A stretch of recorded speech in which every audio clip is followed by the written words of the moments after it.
एक पौआ चढ़ा तेरी मन्नत पूरी हो जाएगी। और उससे भी ज़्यादा हालत ख़राब हो गई जब मैं वाल्मीकि समाज में आया। वाल्मीकि समाज में जाकर देखा तो वहाँ और नए तरह के देवता हैं। वहाँ कलवा पौन, सबल सिंह पौन, नथिया चौकी, बुलखिया, ये देवताओं के नाम हैं। और वहाँ बड़ा अजीब सा है कि हर परिवार में एक भगत होगा।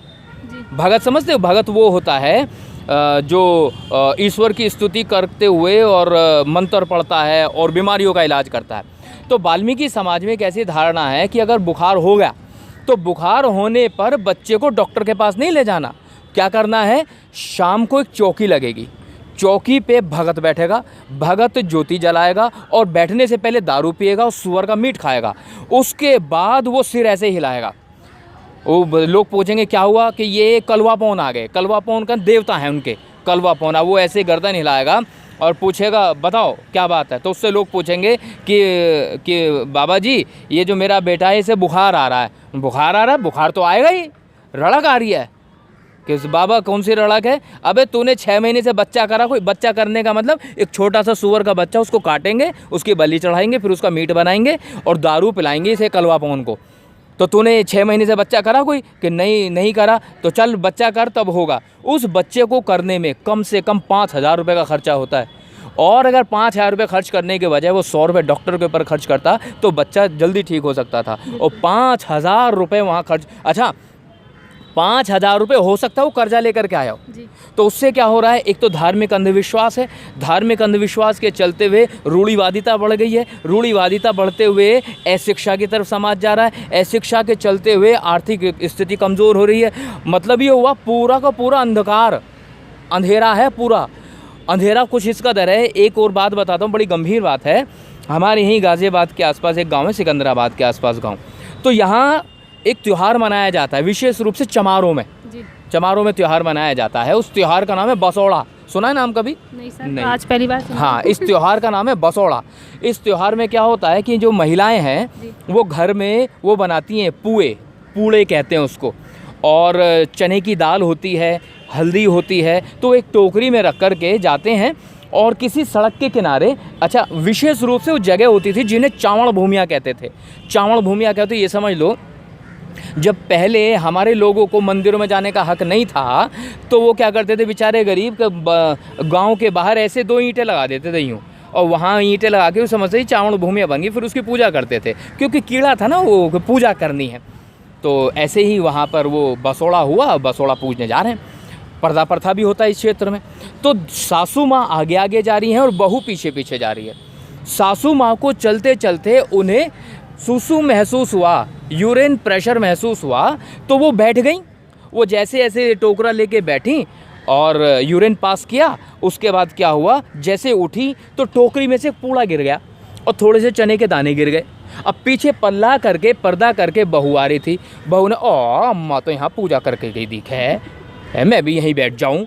तो वो पीछे से आई और उसने भी एक पूड़ा वहाँ रख दिया, कुछ चने की दाल डाल दी और वो कुछ हल्दी डाल दी। पानी तो पहले से पड़ा, मैं भी थोड़ा सा पानी डाल दूँ। उसने पूड़े भी डाल दिए, चने की दाल डाल दी। अम्मा वहाँ पेशाब करके गई थी लेकिन उसने पूजा कर दी। गाँव के सारी महिलाएं पीछे आ रही थी, अरे यहाँ भी पूजा हो रही है। तो उन्होंने वहाँ पर उसकी पूजा करनी शुरू कर दी। तो मेरे जैसा एक बंदा देख रहा था, उसने कहा तुम पागल हो गई हो, देख भी रही हो क्या हुआ? वो बूढ़ी अम्मा यहाँ पर पेशाब करके गई थी, तुमने यहाँ पूजा कर दी। अच्छा, तो एक पागल आदमी खड़ा था। अच्छा, उसने अगले दिन वहाँ 2 ऐसे ईंटें लगा दी और एक फ्लैक्स लगा दी, उस पर लिखा था मूतनी माता का मंदिर।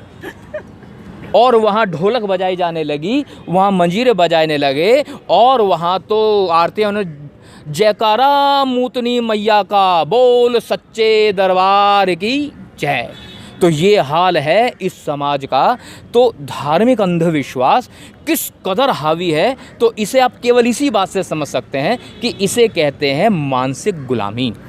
लेकिन सर आपने ये बोला शिक्षित आज पहले की जनरेशन नहीं होती थी, लेकिन आज की जनरेशन शिक्षित है, लेकिन फिर भी वो मंच में जाती हैं, बाबा साहब का नाम लेती है और हाथों में धागा पहन के आते हैं। मैं एक बात यहाँ बड़े क्लियर करना चाहूँगा। बाबा साहब ने कहा था शिक्षित बनो और शिक्षित करो।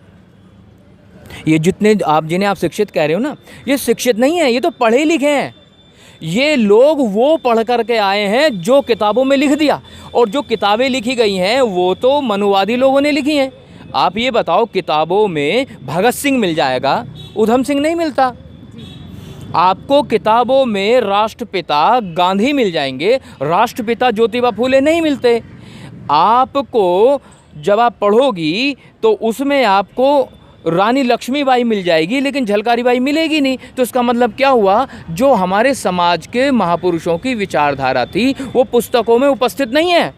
और वो जो पुस्तकें हैं, जो पुस्तकें लिखी गई हैं, वो मनुवादी लोगों के द्वारा लिखी गई हैं। तो ऐसे में जो हमारे लोग हैं वो शिक्षित नहीं हैं, वो पढ़े लिखे हैं। पढ़े लिखे कुछ इस कदर हैं, इतने पागल हैं। देखो क्या लिखा और इन्होंने क्या पढ़ा। पढ़े लिखों की बात बताता हूँ। जो मूर्ख पागल पाखंडी, किताबों में लिखा कि एक राजा थे, उनका नाम था राजा जनक। राजा जनक के यहाँ कोई भी संतान नहीं थी। तो राजा जनक को ऋषियों ने कहा कि अगर राजा रानी मिलके दोनों हल चलाएंगे तो इन्हें संतान की उत्पत्ति हो जाएगी। तो इन पढ़े लिखे से पूछो कि हल चलाने से संतान उत्पत्ति होती है कभी? उन्होंने मान लिया नहीं, ये ठीक बात है, एकदम सही कह रहे हैं। और राजा रानी हल चलाने लगे। अब वो हल चला रहे थे, हल चलाते चलाते वो हल एक जगह अटक गया। बड़ा जोर लगाया, हटा ही नहीं। फिर वहाँ गड्ढा खोदा तो देखा कि उसमें एक मटका निकला, घड़ा। अब घड़ा निकाला तो देखा घड़े में कन्या भी है। अब घड़े को फोड़ के कन्या निकाल ली और उस कन्या का नाम रखा गया सीता। और जितने भी ये पाखंडी पढ़े लिखे घूम रहे, इन सब लोगों ने स्वीकार कर लिया। लेकिन मैं तो पागल हूँ ना, मेरी बुद्धि में नहीं आया। मैं अपने आप से सवाल पूछ रहा हूँ कि बच्चे अब खुदाई में निकलेंगे? बच्चे ना हो गए, ये हड़प्पा संस्कृति के खुदाई में निकलने वाली चीज़ें हो गई। बच्चा ना हो गया आलू हो गया, बच्चा ना हो गया मूली हो गया, जो खुदाई में निकल रहा। इतनी मूर्खता, इतना पागलपन। ऐसे ही ये वो है जो इन्होंने लिख दिया और हम लोगों ने पढ़ लिया। ये बाकायदा लिखी हुई है किताबों में, इन मूर्खों ने लिखी हैं। एक कहानी और लिखी इन्होंने। एक ऋषि हुआ करता था, उसका नाम था ऋषि दुर्वासा। अब वो कुंती जहाँ रहती थी, कुंती राजा की बेटी थी, तो आए वहाँ, तो कुंती ने बड़ी सेवा करी उसकी।